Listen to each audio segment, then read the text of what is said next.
लो जी 14 अगस्त माशाल्लाह देख रहे हो वतन दे नाल मुहब्बत लोगों ने गाड़ियां दे ऊपर फलस्तीन का झंडा भी लगाया है माशाल्लाह।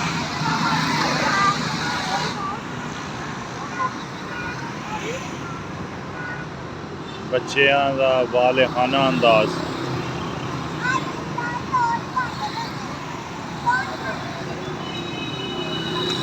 माशाल्लाह।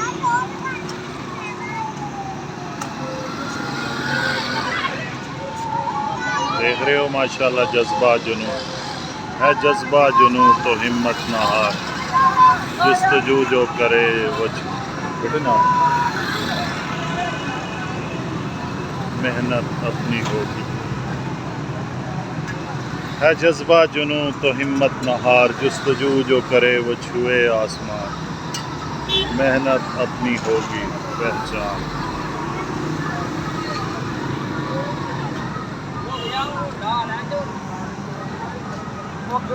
पंजरी का कुछ भी नहीं है।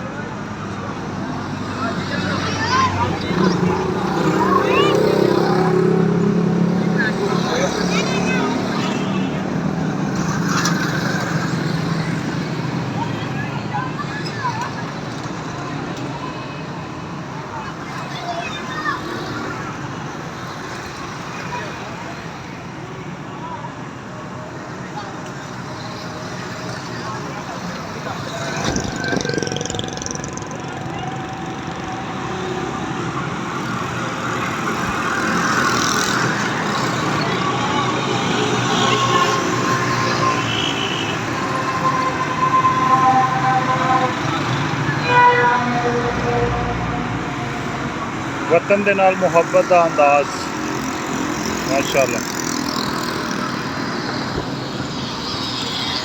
पाकिस्तान दे नाल असी हाँ ते साडे नाल पाकिस्तान है। पाकिस्तान दे नाल मुहब्बत साडे ईमान का हिस्सा है। पाकिस्तान का मतलब क्या?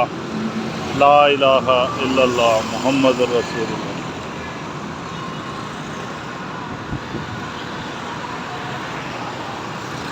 जिंदा कौमां जड़ियां होंदियां ना अपना जश्न आज़ादी जोश और जज्बे दे नाल मनांदियां और उसदा सबूत अल्हम्दुलिल्लाह तुसी देख सकते हो।